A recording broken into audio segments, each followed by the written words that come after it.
Good evening everybody, and welcome to the latest stream from Urban Astronomy. On screen at the moment, hey Crispy, nice to see you mate. Yes, well, that's what we're going to look for tonight, see if it's getting brighter. What's on screen at the moment is Capella, that is in close proximity to the comet. I'll bring the guiding screen over. Right. We're actually locked on Capella. I need to synchronize on that. And then we're going to slew across to the comet and see what we can actually find. Right, we're now synchronized on Capella, and if we have a look at the main screen, that's Capella just off center. So just drop that one out of the way. Now, the estimated magnitude, if it was in its original condition, should be minus 2.5. That means it would be almost as bright as Venus if you looked outside right now. And Capella, if I can get it up on screen, is about 0.05, magnitude 0.05. But anyway, we'll swing over to the target and we'll see what we can find. So select the telescope, select current object and slew. And there goes the scope. Capella is 0.05. So if you look outside for Capella, the comet should outshine it significantly. Right, we've now landed on the area of the comet. Let's move that out of the way and bring up the camera. Drop this down. Get rid of the targeting sights. And let's do a proper exposure. We're only on a third of a second at the minute. We'll just start at 10 seconds and see if we can pull it out of the background. Even now, there might be something just here. So it should be reasonable center of screen.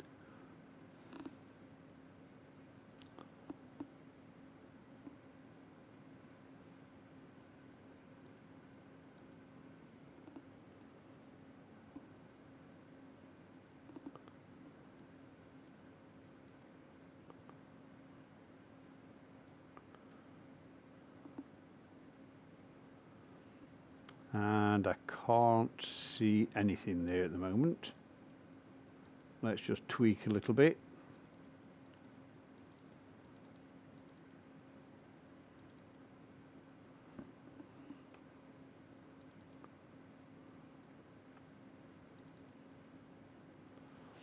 Right, let's go right up to 30 seconds. Right, we've got the gain set to 200, which is the sweet spot for this camera. And because I've only just switched everything on, the camera's not cooled down to working temperature yet. So this bottom right hand corner will start showing amp glow shortly as it starts to brighten up. It might even be in this first shot. Yes, if it's brightening up, we should be easily able to pick it up on this screen.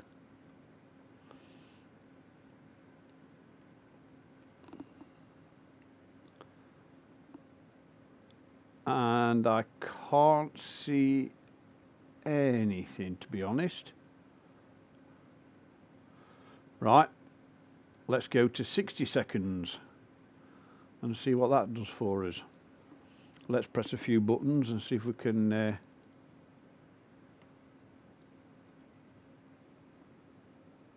pick anything out.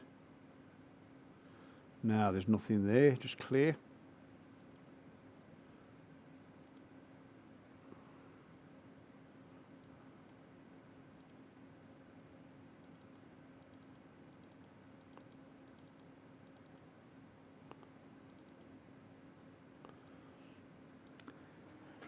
Now just sitting back on that, I can't see anything resembling the comet on that screen.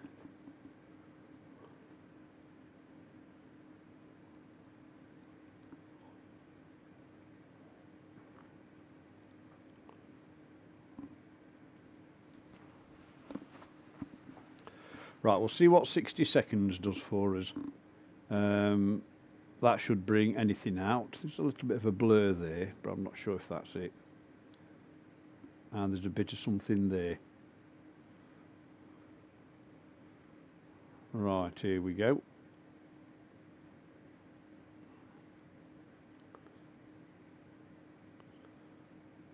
And absolutely nothing at the minute. I can't even see any main stars on that. Right, bear with me. I'll bring in the live tracker, and it should be near this star here. So if I bring up Stellarium on the other screen and the search window, let me just type this into the search window and we'll hop straight over to this one. TYC 3732 172-1. Yep, that's found that. See how far away that is.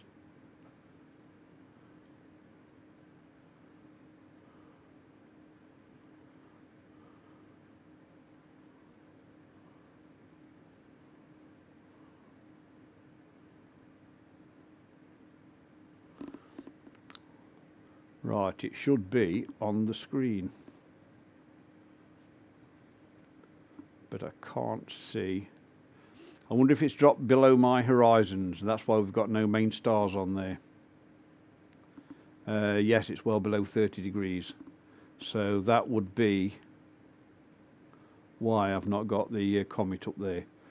Just half an hour late getting back from work, so I'm not able to pick it up. Let's have a look for a different target. Let's have a look for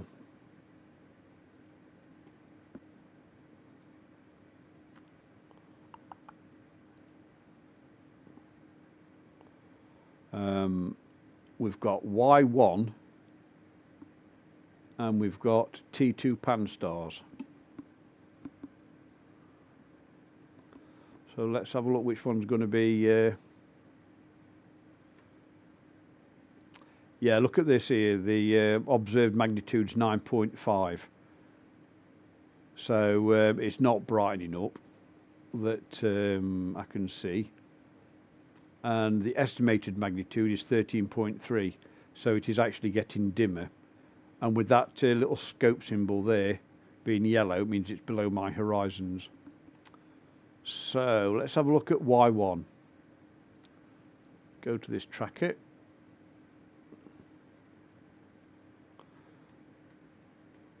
Right, this one's moving south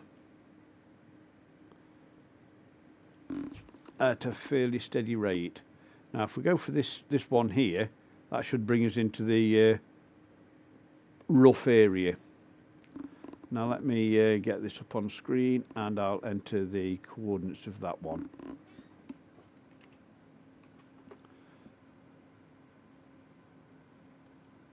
TYC 4390 58-1. Yep, got that one. And that one's not too far away. That one's near Bode's Galaxy. So that'll be a nice target to go to later. Right. Get the camera up on screen. And we should see a few stars passing by in a second.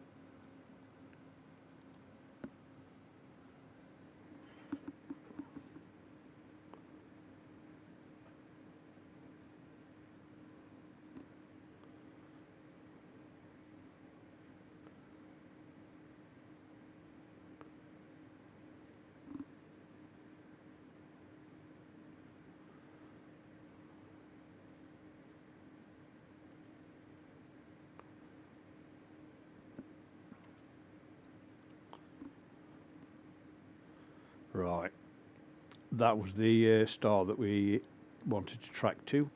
So let's just clear that and let's set up a 15-second exposure and see if it's on this screen.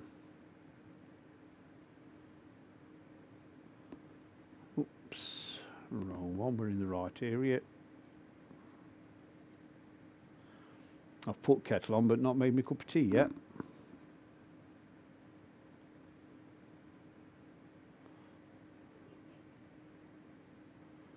Right, I think we need a little bit of focusing.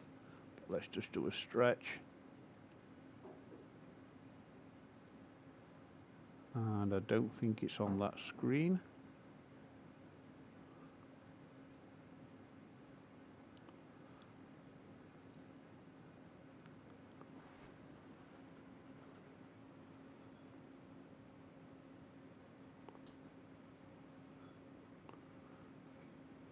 Give it a minute and we'll have a look.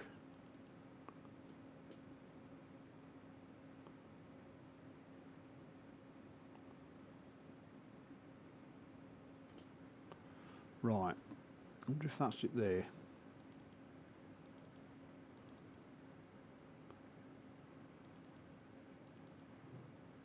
No, it'll be a lot brighter than that. Right, let's just track up a few degrees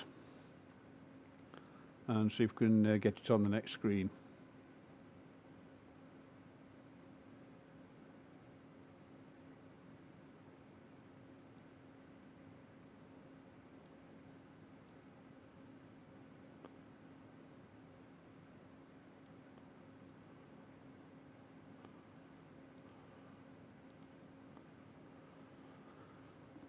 And let's bring the magnifier in.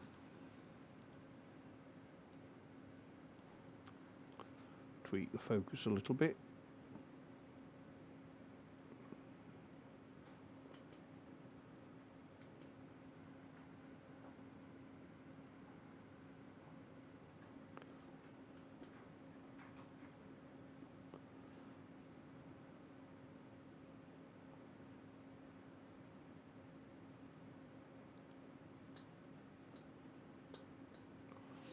It's taking the focus the wrong way, that's for sure.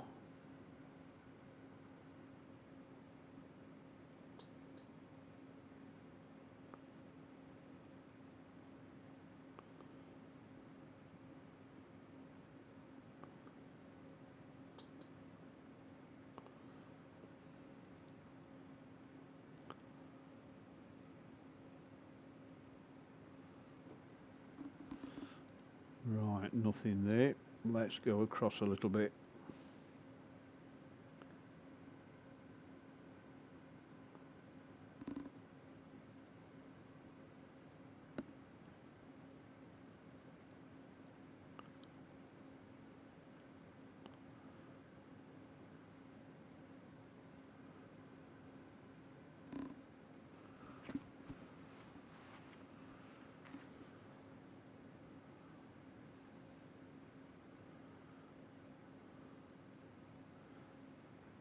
No, I can't see any potential candidates there either.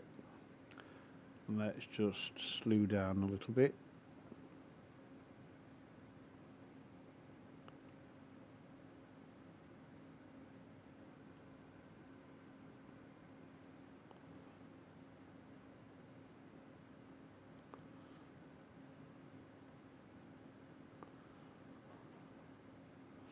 As soon as I get it on screen, I'm just going to get my cup of tea. Let's go down a bit more. This is the boring bit of comet hunting that nobody ever sees.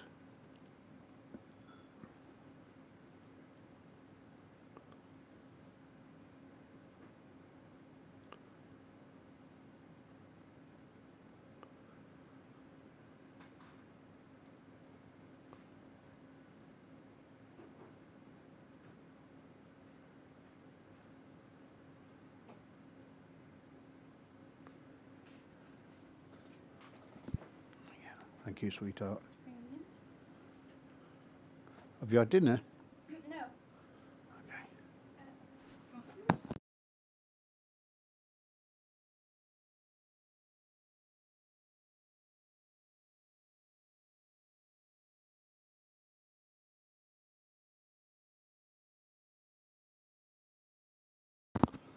Right, my daughter just bought me a cup of tea, so back in the lands of humanity again. Bear with me.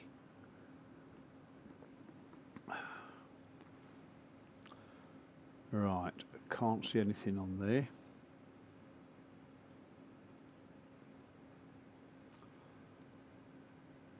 Let's go a long way across this time.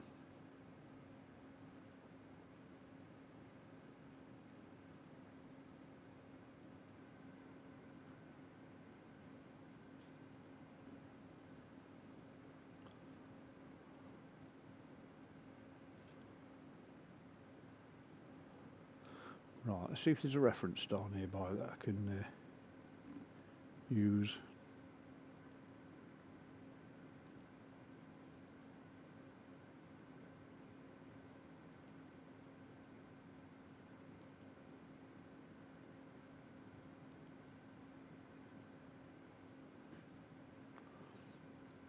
I'm just going to hop over to Bode's Galaxy, see if I can reference that one.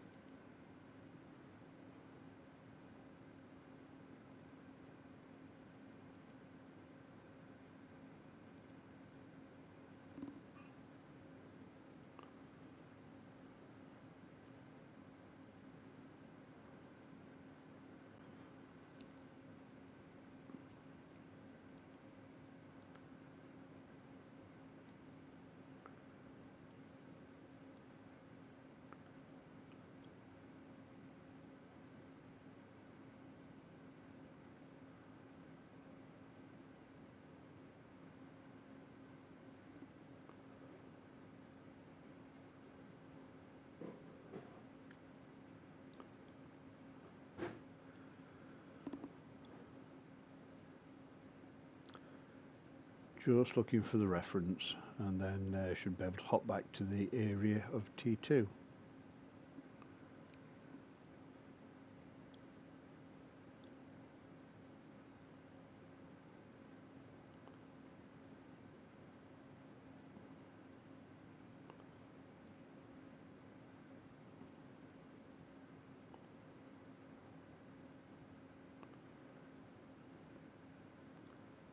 Well, hopefully this weekend I should be able to get a bit of clear sky and I'll do a full balance and polar alignment, which I've been avoiding for a few days.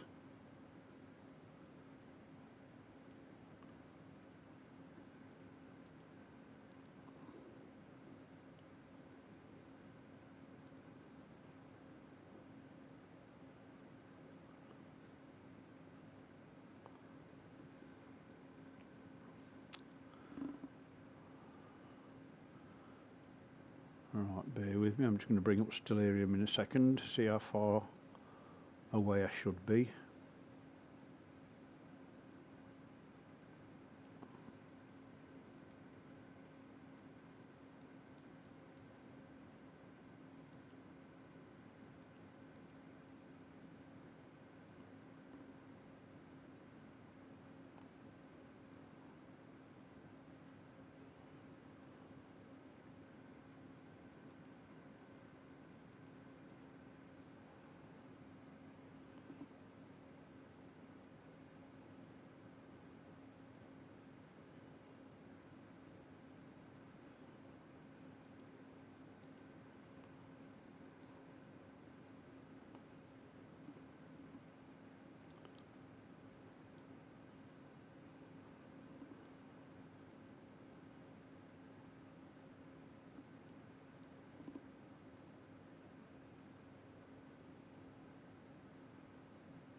Right, I think that's the bit I'm after.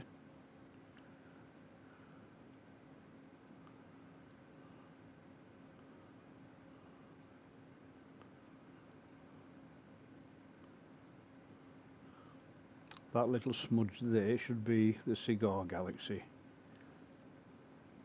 Just going to centralise that, use that as a reference, and then jump back for the Comet.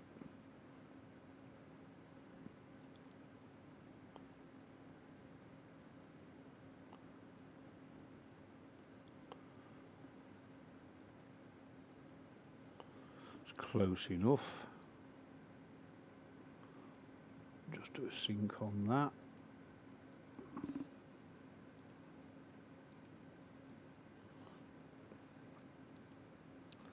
Just let you have a quick look at that before I slew across.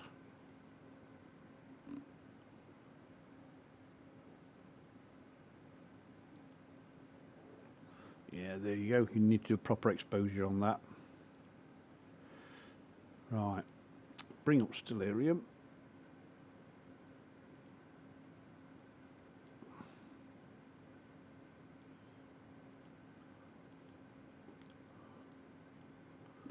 Re-enter the name of that target star.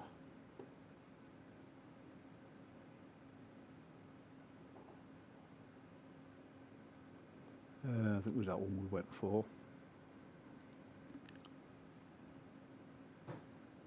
TYC 4390 58-1. There it is.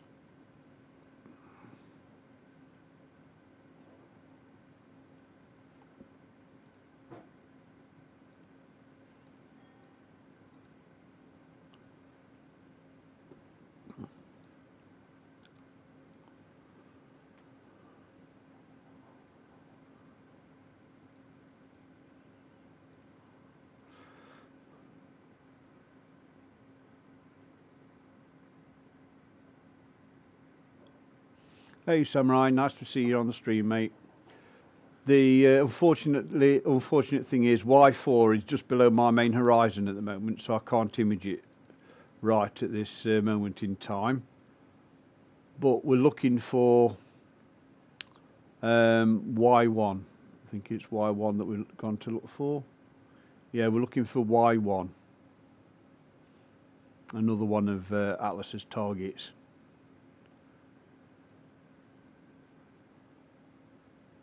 Have you checked out the previous streams of Y4? Because we managed to get some reasonable shots of it in the past as it was breaking up.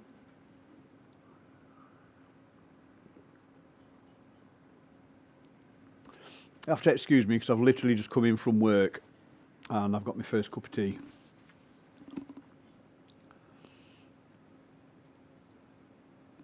Right, I'm just going to bring the tracker across, see if we've got some references. That's it, HIP 49915. Right, bear with me a second. I'm just going to hop to that one, then I can get to cross-reference.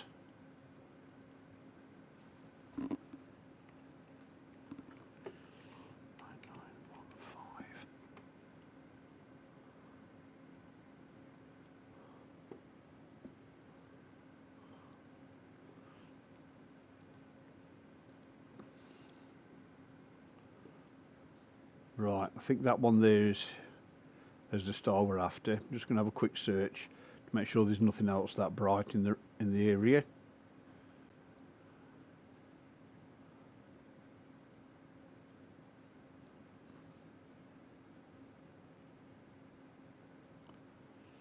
Just bear with me a few minutes.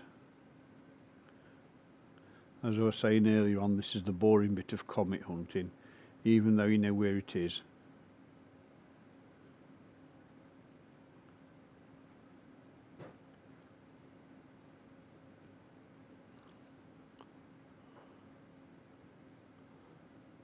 Right, there's nothing else brighter on that, so we'll just slew back to it.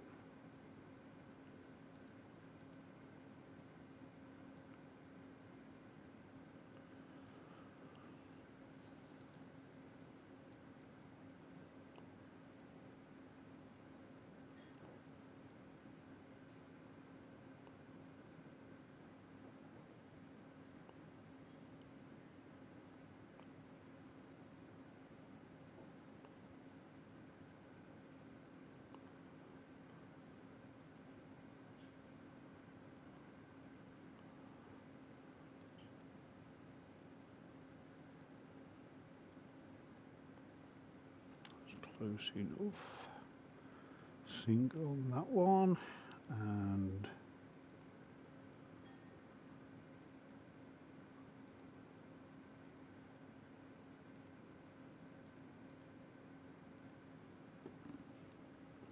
right, I'm just slewing across to the exact area now that was indicated on the map. And let's put a 10-second exposure in while I double check coordinates.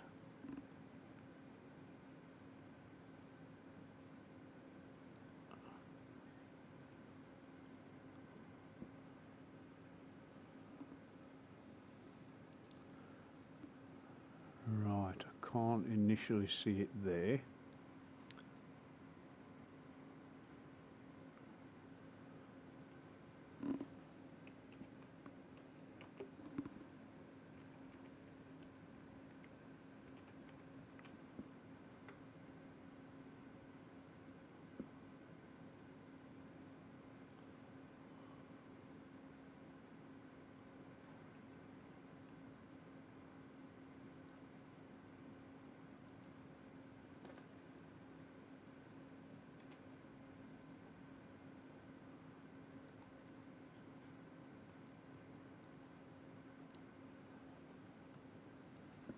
Just slewing across a little bit to the next area.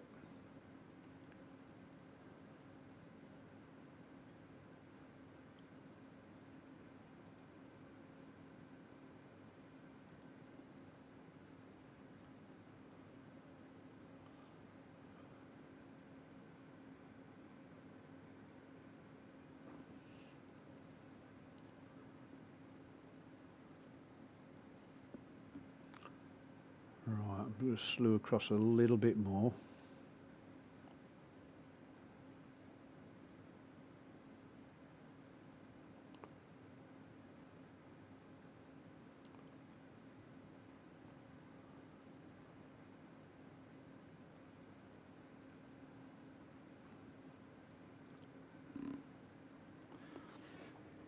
Yeah, I only got back from work 25 minutes ago, so it's a little bit rushed setting up, but we've got clear skies and didn't want to miss out on the clear skies.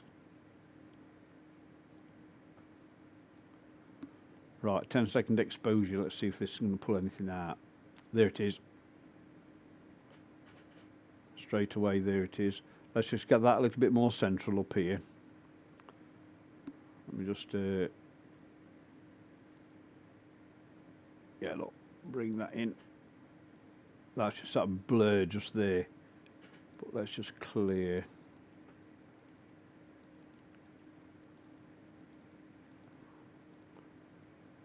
There, you can just see the coma on it there, look. But this is only on 10 seconds, so I'm just going to move that particular star there to about here, and that should centralise that away from the amp glow in the bottom corner. So I'm just going to manoeuvre that, drop the exposure down so I can see live tracking, and then move that across.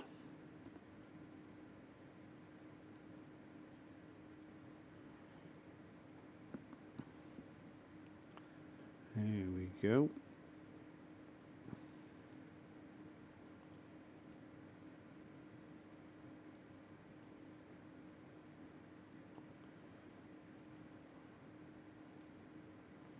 Yeah, that's close enough.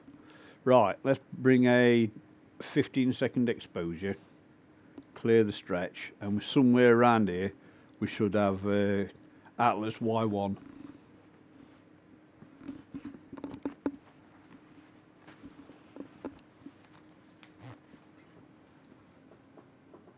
And my tea's going cold. Not on, this isn't.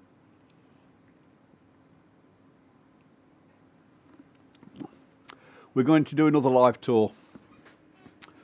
I might even do a planetary stream on some of the major planets. Venus, Uranus, might even do Mercury.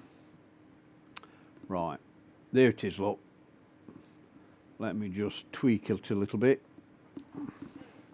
That one's got a very big coma, that has.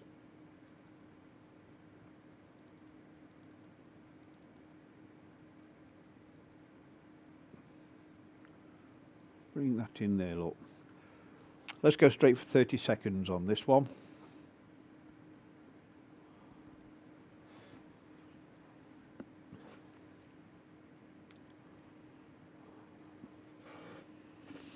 I'm just going to check up the stats on this one. Magnitude 8.7. That's an observed magnitude. So it's not super bright, but it should stand out from the background stars. Even though, we'll see what this 30-second exposure brings out. it might bring out a bit more detail. Y4 is, in my view, between 9 and 10:15. I didn't finish work till 10 o'clock this evening, so it was just dropping down below my horizons before I got home. So I'm working again till 10 o'clock tomorrow. There you go, look, easily identified now. So it's just a matter of me getting the scope set up for 9 o'clock in the evening when I would normally start streaming.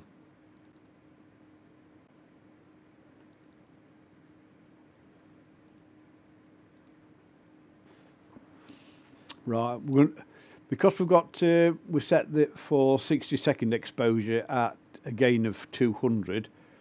I think this might bring a little bit more detail in. We're going to start dragging this amp glow in the bottom corner here because we're pushing the camera a bit beyond what it would normally do. I don't think I'll be finishing early enough tomorrow, but I've not checked the weather for tomorrow either. And it doesn't get properly dark till about 9 o'clock for any meaningful exposures, unless it's planetary.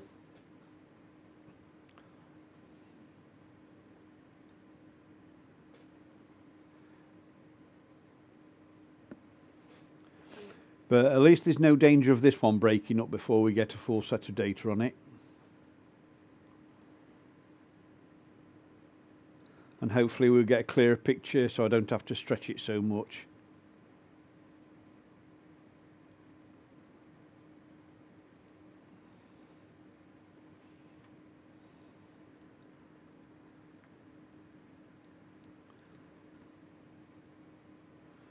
Right, that's actually stretched, that's moving quite quickly.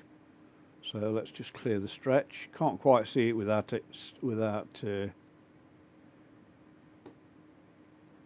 manipulating it. It's stretched a little bit. There's a bit of movement on scope as well. So it is forecast to still being breezy till after midnight here. So we might get quite a bit of movement on the scope while we're capturing these images. So just clear that for a minute. Auto left.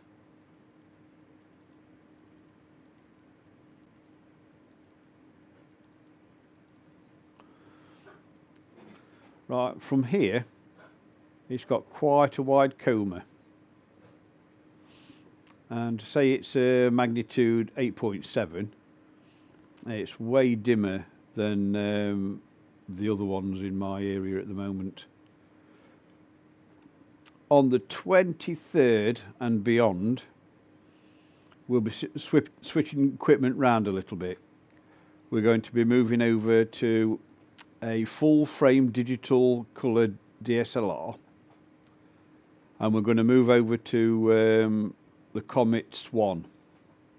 So we're going to capture some really in-depth colour images of the brightest comet that's around at the moment.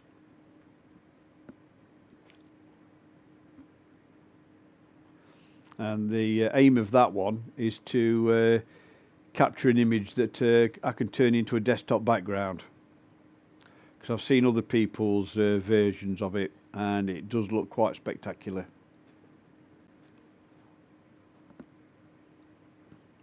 Y4 is significantly dimmer than this on an observed magnitude. This is magnitude 8.4, I think, and Y4 is magnitude 9.5, so it's a lot dimmer than this. Right, let's have a look on the stretches.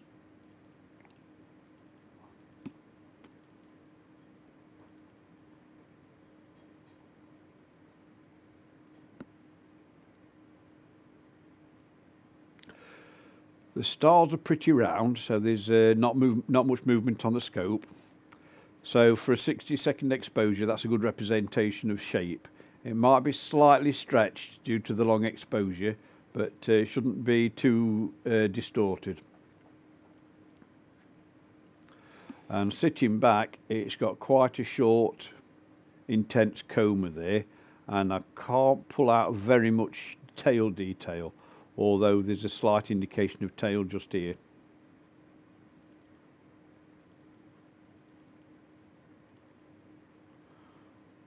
Let's have a look. Yeah, you got quite an extensive coma in that area there, and you can see slight tail coming out this way.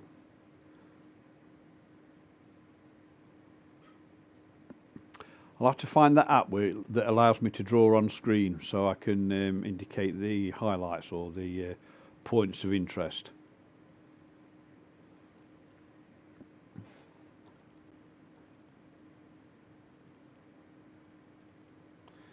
Yeah, you can definitely see the tail on that going in that direction. Right, let's just change things up a little bit. We'll go for 75 seconds. Now that's going to make the amp glow scream at us.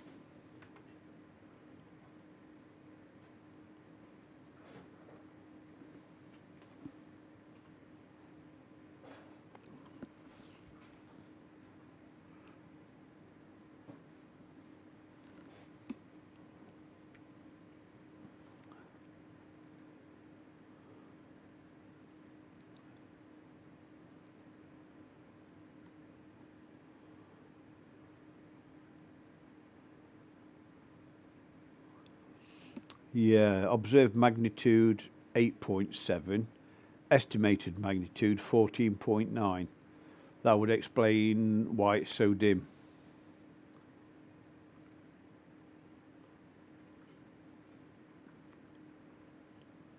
Even T2 Pan-STARRS is 8.8 and 11.8. So it's making Y4 at magnitude 9.5 and 13.3 a challenge. But we'll have a go next time I'm home with the clear skies. I'll be setting up pretty early to get that. Now that's a little bit better because you get a lot more definition of a tail there. Clear that, and it's still below threshold.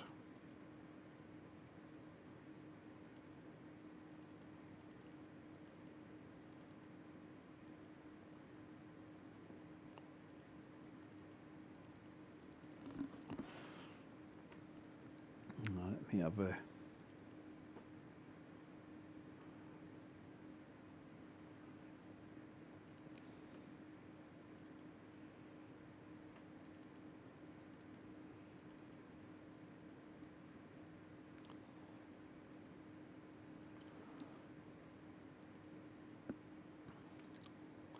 right. What's the actual diameter of this one? How big is this one?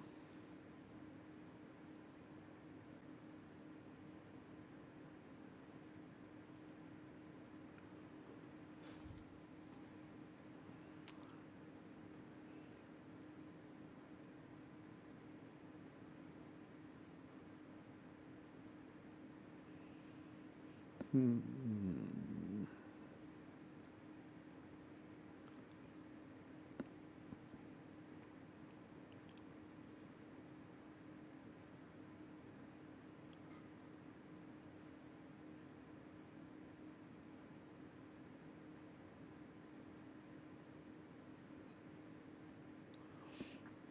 Can't actually find the data of its physical dimensions.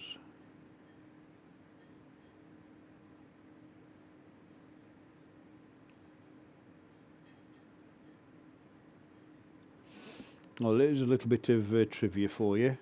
The light from the comet takes 9 minutes and 24.7 seconds to reach us from the comet's current position. So we're capturing an image from 9 minutes ago.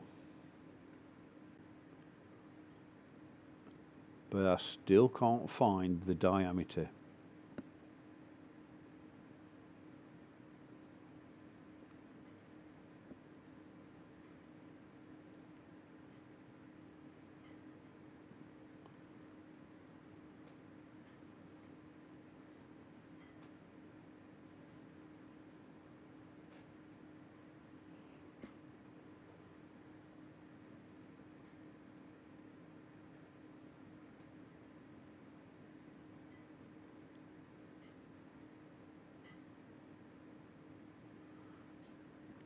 They've got a lot of information on this one, all but the information I'm actually looking for.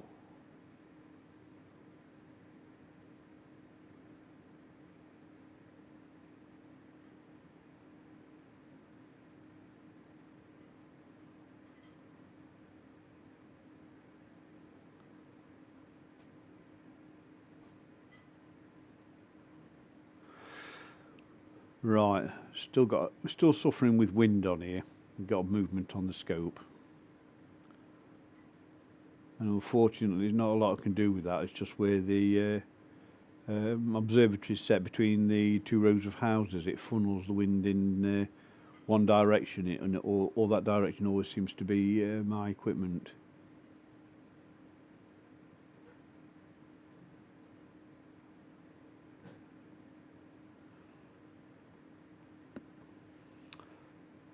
For any new viewers, if you'd like and subscribe, it makes it easier for me to keep track of interest in the targets I'm looking at. And if you hit that bell notification icon, you get to know when I do come on stream and start going live, which can be quite sporadic because it's all weather dependent. This evening was just an opportunity of clarity that I just couldn't afford to bypass. There, right, I'm going to go for 90 seconds this time. There'll be a little bit more stretch on the Comet due to the longer exposure and the speed of its movement, so it won't be quite as crisp.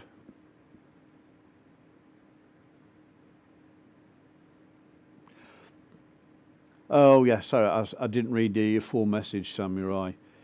Yeah, the camera's good. I just need to get used to the settings on it. If you look to a stream I did about 3 days ago, I got some really good colour images of Venus during the daytime. I think we started testing the camera about 2:30 in the afternoon, and we got a really good crescent of Venus in blue. So the camera looks like it's got a lot of potential, but I need to get used to the controls on it. Let's clear that stretch. Right, the next exposure is 90 seconds. So that should bring out a little bit more detail. Because at the moment, if you look at the histogram, everything's piled up against its left-hand side. The ideal would be able to bring this bell curve to the right slightly, about where the pointer is now. That would give a better spread of the light that we're capturing.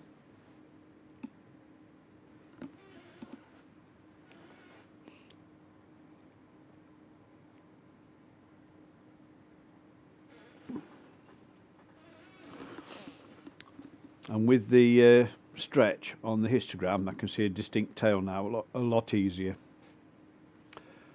But the downside is, if I move the histogram out of the way, amp glow on the camera. I might just do a quick exposure and just see what temperature of the sensor, because I'm not sure if I've turned the cooling system on. Right, here we go. What we got? 90 seconds. A bit of vertical movement.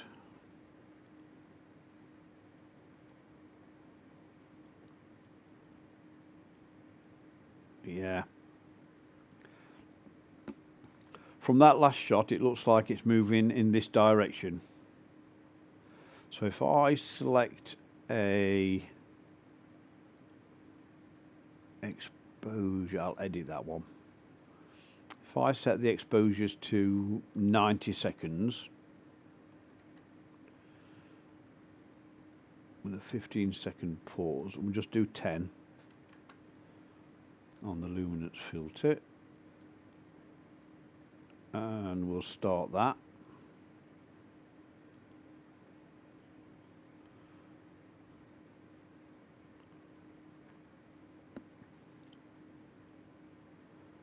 Just realised we might have been on the wrong filter. We might have been on the red filter. We'll know when this first shot comes in if it's a lot brighter picture.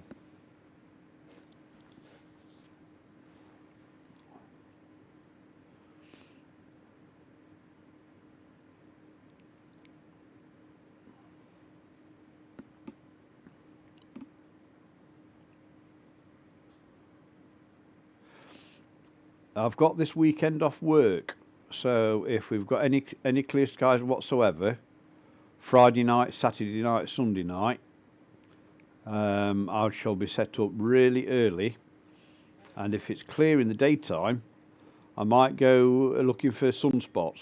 I'll set up the solar continuum filter and try the new camera on a little bit of the solar disc, see if we can find any details on the solar disc. So that might be a little bit different for a weekend session on the scope.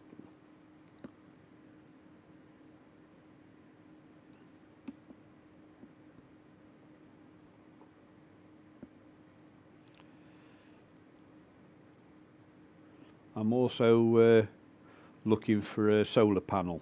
I'm going to use whoa, that's a lot better. Excuse me. Clear that.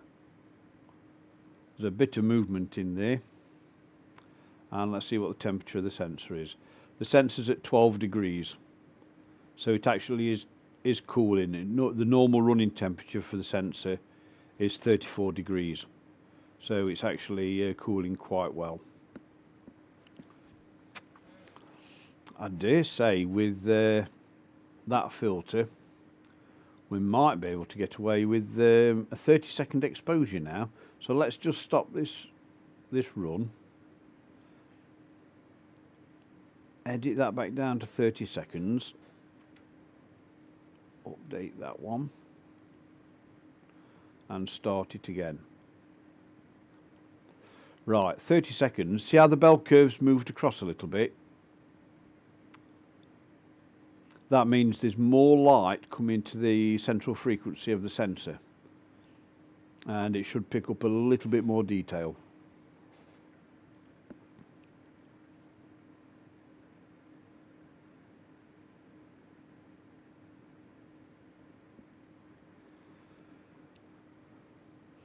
It's one of the things I've not tried yet, solar with the new camera. Right, that's looking a lot more interesting. The coma on that one is pretty wide, almost 90 degrees.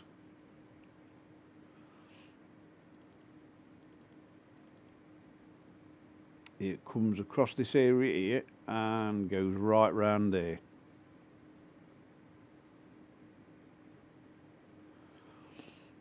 I'm also going to look for that application that lets me draw on screen. It'd be helpful to be able to emphasize the area to look for.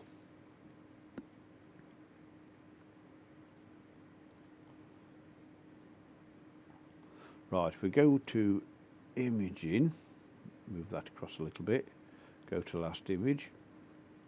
Now if we flick between these two images, we can see the movement. I'll just move it in there.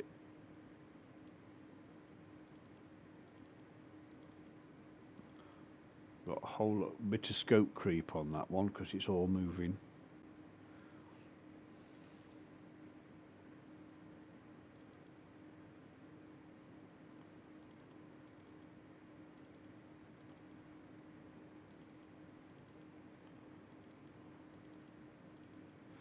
Yeah, there's a little bit of movement there if you use them as references. Look.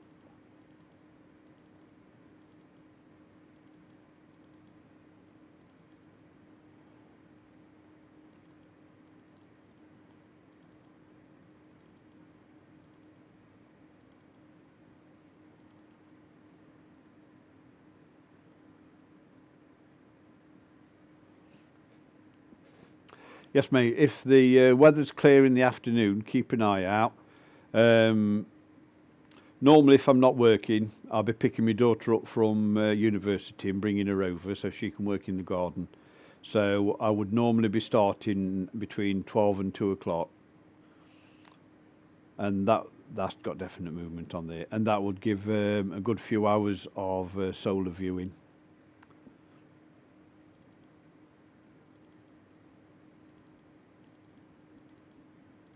Yeah, you can see movement there.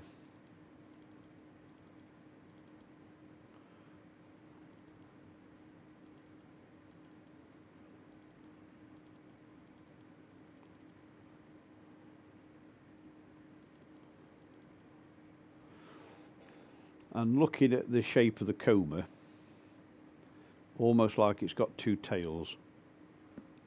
So we'll let these 10 frames go through, and then we'll change the exposure and see if we can pick up any more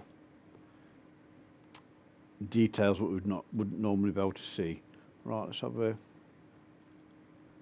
tweak on that.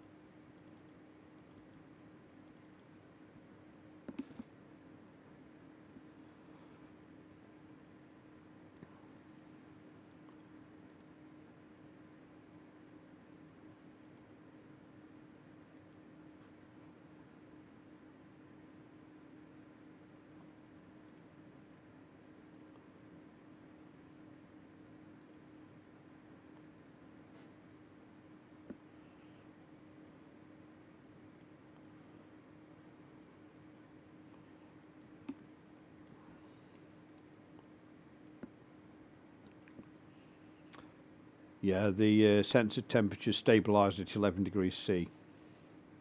So that's got good consistency there.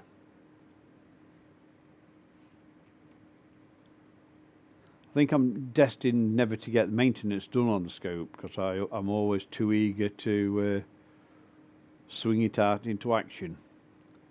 I keep promising myself I'm going to have a whole weekend to clean the mirror, re-grease the bearings, strip them out, put it all back together, balance it, cable management. But I always tend to get sidetracked by something or other.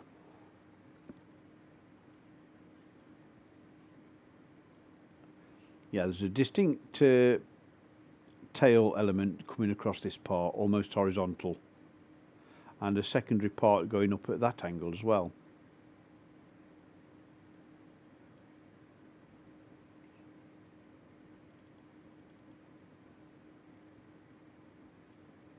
Yeah, one there, oops, one section there, and a slightly fainter one going in that direction. But the coma is quite wide on that one.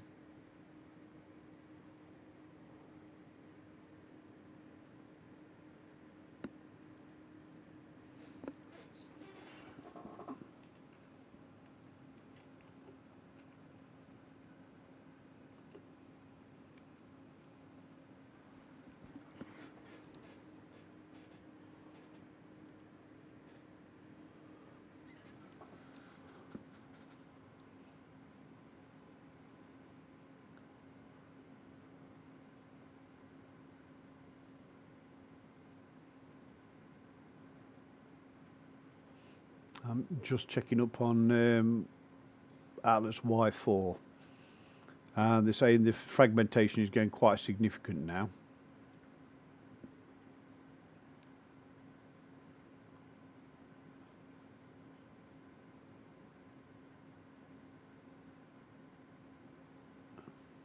And they reckon it's 6 times dimmer than its maximum brightness, so it's getting more and more faint.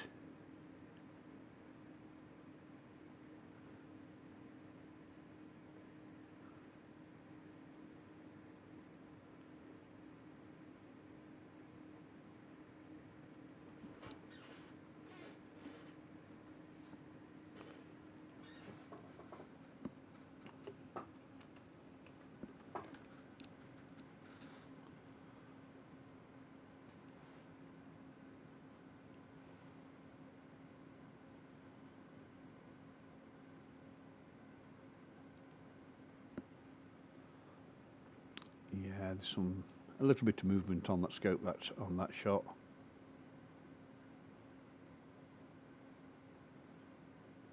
Right, that's those 10 frames done. Let's go back to live view. Go back to 30 seconds live view.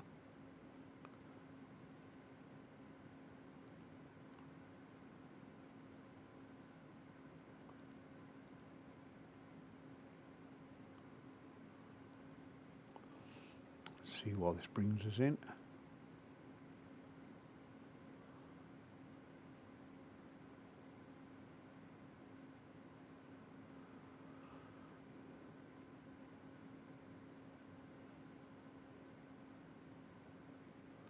Right.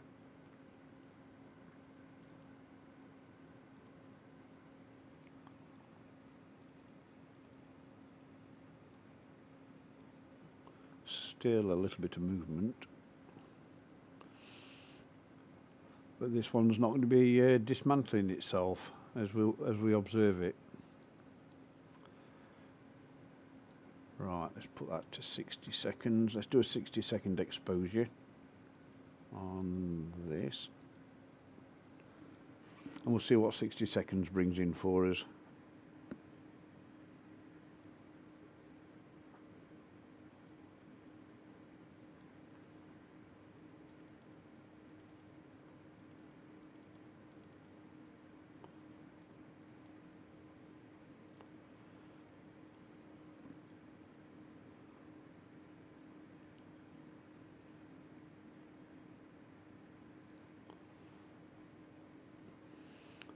Just have a look, see if there's anything else in this area that might be worth looking at.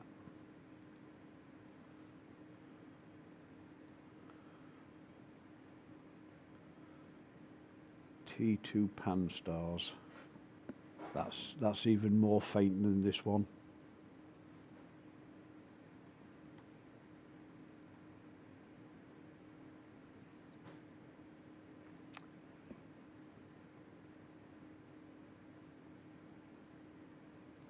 Comet C 2020 F8 is naked eye visible at the moment with a magnitude of 5.5, which is absolutely spectacular,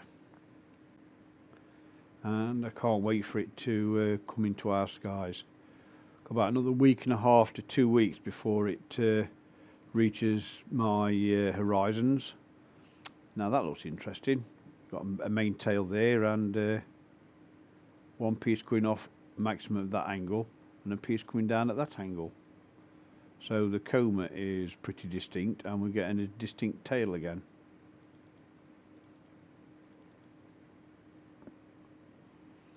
Bring that across.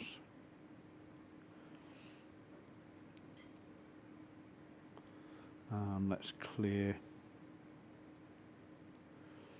Yeah, just on normal exposure you're just seeing the fuzzy blob of its location. So we need to manipulate the histogram somewhat just to bring a little bit of detail out. And that was a 60-second exposure, same as this one coming up now. There we go, another 60 seconds, and you can see distinctive movement coming down in this direction, and a reasonable tail. Now, my new camera, the field of view of the new camera would make it almost impossible to locate. The field of view of the new camera is approximately this size. So imagine trying to find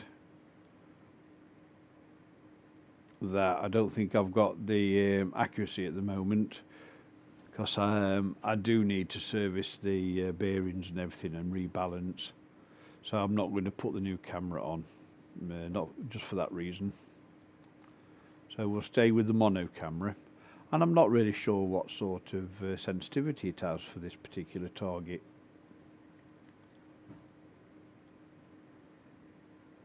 But I will swap over to the full frame Canon camera, and that's full frame, full colour.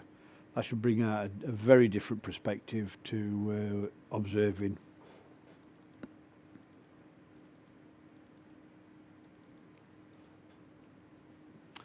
Right, what time is it? 20 to 12. Right, I'm just going to have a look, see if there's another target in the vicinity that's worth going over to have a look at. If not, I might call it a short stream at midnight, because I do have work again tomorrow. Just let me have a look on my stream, see what we've got.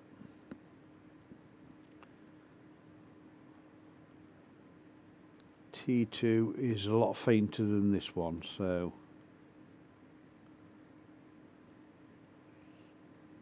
what's next in order?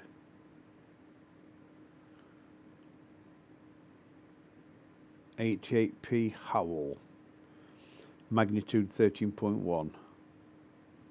That's in Virgo.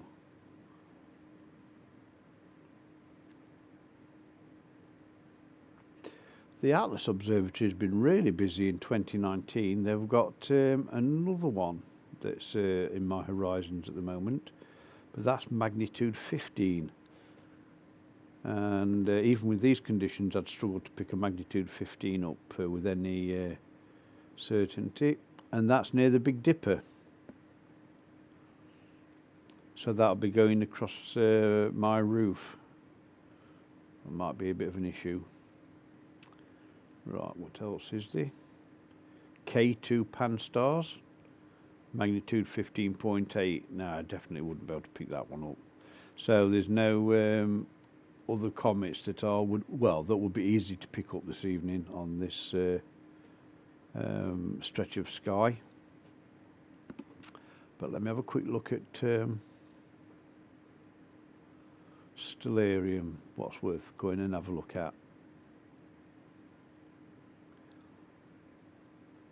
We've got Bode's Galaxy and the Cigar Galaxy, M81 and M82.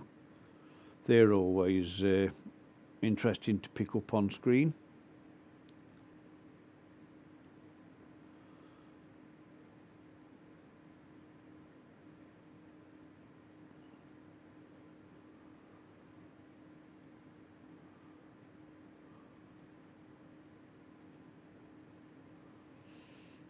The Owl Nebula, that's a really faint target. So would anybody be interested in having a go at the Owl Nebula? See if we can pick anything out of that with this equipment tonight. And that's magnitude 9.9. So it's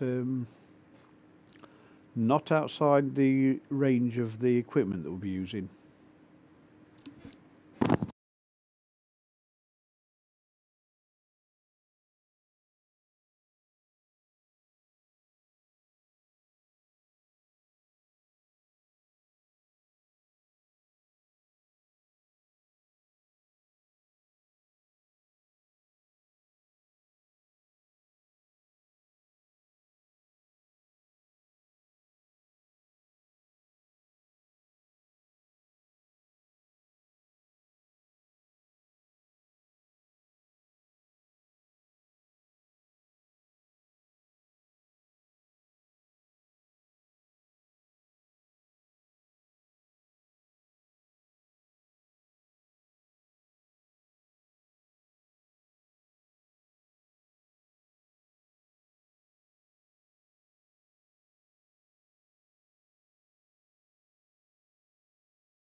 There we go. That's the Owl Nebula. You can make out features that bring it to simulate a bit of an owl's face. It's a lot lower magnitude than the Comet. It's 9 point something, 9.5 or something. So very similar in brightness to the Y4 Comet. But because this doesn't move, it's easier to set up guiding on a star and do an exposure run and stack the images to make it into quite a powerful image, because we're only working with one filter at the moment, and this is just a 60-second exposure.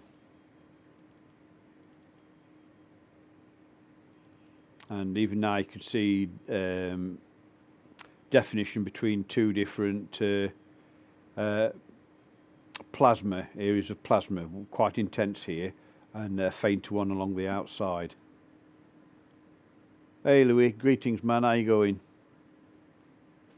Welcome to the stream again. We've had a look at Y4, but by the time I finished work and got everything set up, it was below my horizon, so I wasn't able to pick it up. We've just had a look at Atlas Y1. We had a few minutes on that, and I wasn't planning on staying on too much longer, so we came across to the Owl Nebula, and on screen right now is the Owl Nebula, Messier 97. So if you into collecting the Messier targets, this is number 97. And we did also have a look at Messier 81, which is Cigar Galaxy. So there's that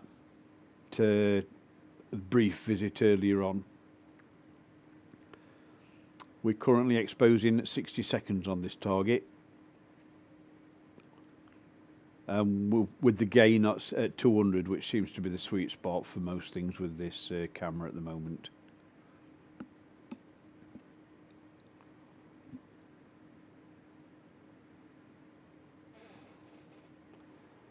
Right, there's no point in zooming in because of the size of the target. Let's just clear the stretch and you see what it actually looks like. Just a fuzzy blob in the dark. Right, let's take it to 90 seconds, see what 90 seconds brings out. We're not guiding, so there'll be a bit of scope creep, so it won't necessarily be a super sharp image.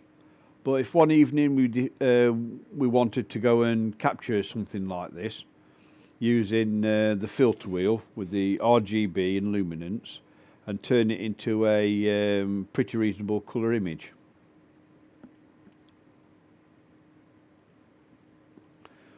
Might offer that up to the community, the regulars that follow me, and I might do that one evening and collect an image that everybody can add to their desktops.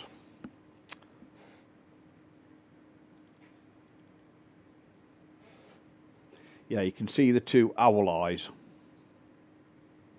which lends to the name of the nebula, the Owl Nebula.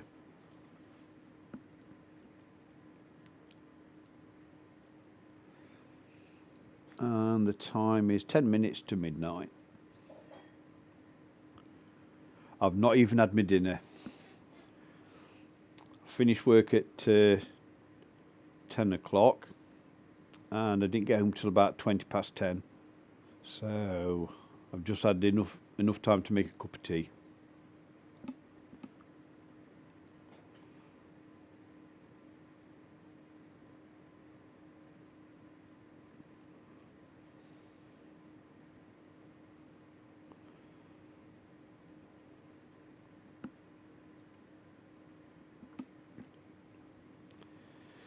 So we'll just finish this exposure and then I'll have a quick look and see if there's any other nearby targets that might be worth a quick visit before I close down for the evening.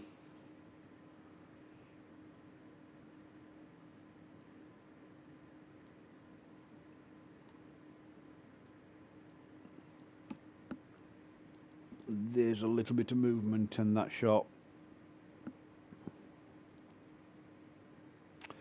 Yeah, that's spoiled by a little bit of movement.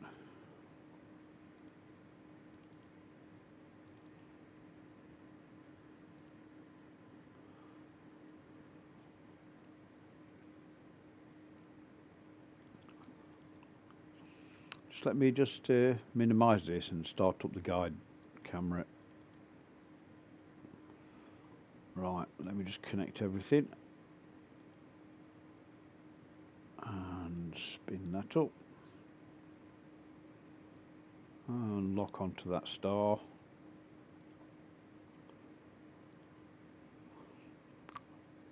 Right, let's have a look what the guiding's like.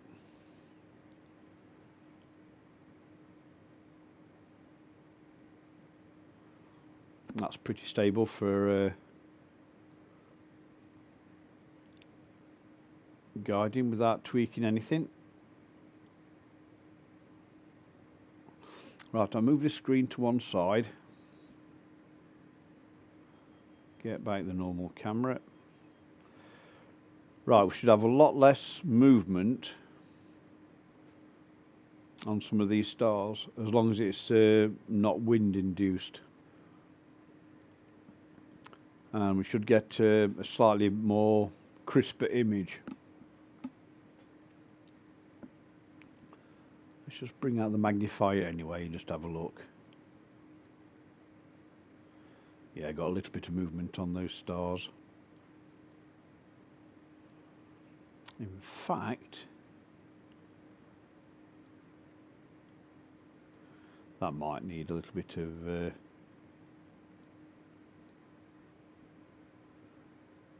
tweaking. I might need to do a little bit of collimation with the mirrors and the laser pointer. But you can see a distinct edge now with that. Just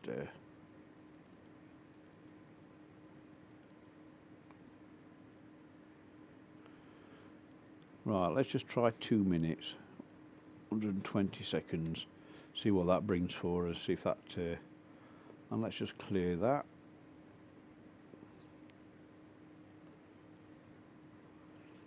Right, this image is going to be a 90-second exposure, and the next one will be 120 seconds. I set the guiding off, so as long as there's not too much wind, the scope shouldn't drift too far away from target.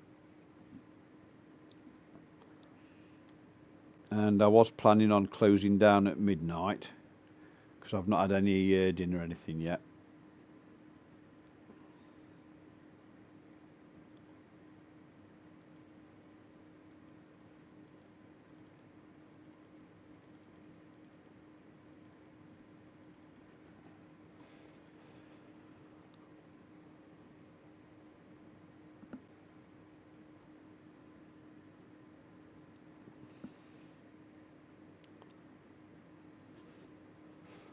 So even though the Comet Y4 was just below the horizon when I got set up, tomorrow will be the same. I don't finish work till 10 o'clock, so we'll be, if the skies are clear, I still won't be able to pick it up unless I can get it home instantaneously. The next real opportunity is Wednesday evening, because I'm off Wednesday, so I should be able to get set up in plenty of time. And I've also got the whole of the weekend off, so that'll be an even better opportunity. Just got to hope for the weather to play in our favour. And to all the new guys that have dropped in to have a look what's going off, please like and subscribe and press that bell, and you'll get notifications of when I've come live again. I go live any evening there's a clear sky, and the main targets are comets, but this evening the main target of Y4 is just below my horizon due to my late finish time at work. But it's always interesting, and there's always something going off.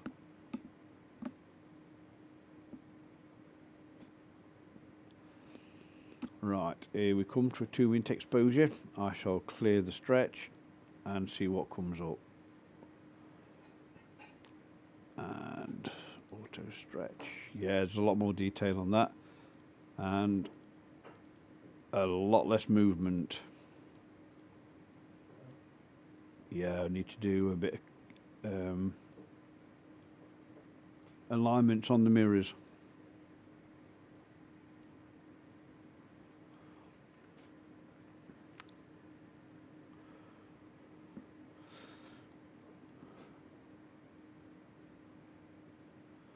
Right.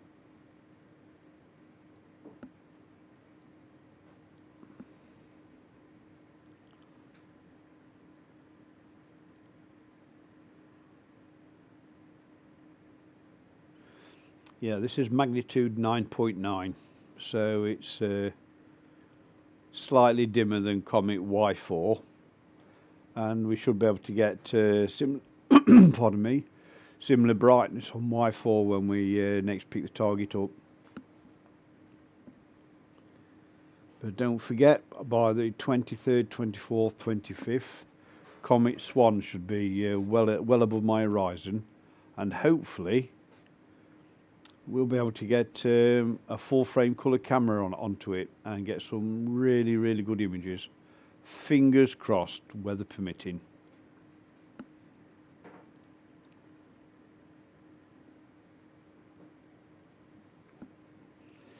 And it's 2 minutes to midnight. I think I'll make this the last exposure. I'll get some dinner and I'll call it a night. For streaming anyway. I might just have a little fertile around before closing down for bed. Because it's not always interesting when I'm jumping between targets. So it's not really worth streaming. Right.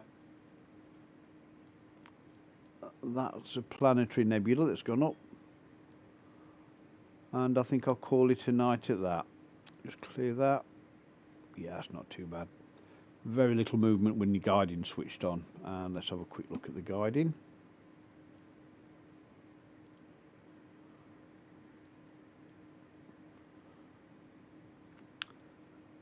Let's get a little bit closer. Guiding's pretty good this evening once it's switched on. And let's get the closest. Doesn't look as pretty there, but from top of scale to bottom of scale is 2 arc seconds. So the accuracy is pretty much spot on.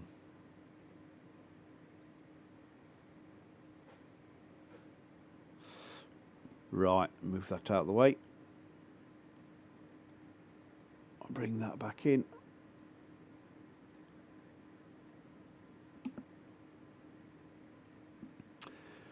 Right, closing down for the evening. For those who came along expecting to see Y4, unfortunately my work schedule didn't allow me to get back in time to capture it before it dropped below my horizons. Hopefully Wednesday when I've got no work, and again for Saturday, Sunday when I've got no work, we'll be able to set up in plenty of time to capture it before it drops below. Also give us the opportunity to pick on other targets. Saturday afternoon and possibly Wednesday afternoon we're going to try and pick up some details on the solar disk, sunspots, etc., with the solar continuum filter and the new camera, the ASI 224 colour, one-shot colour. So it's a nice planetary camera with a fast refresh rate and a fast frame rate. So that should bring up some interesting details on the surface of the sun. And also we'll do Venus, because Venus is a nice easy target in daylight, easy to find, lots of detail and lots of colour on that target. So we can do that at the same time as we do any solar imaging. So I'm going to say have a nice evening to everybody. Please like and subscribe and hit that bell button, and then you'll get notification every time I come live. Due to the weather conditions, I can't set a schedule of when I'll be live, but it always helps if you have that bell icon triggered, and you'll get a notification within minutes of me coming online and starting the stream. So have a nice evening, everybody. I look forward to seeing everybody again on the next stream.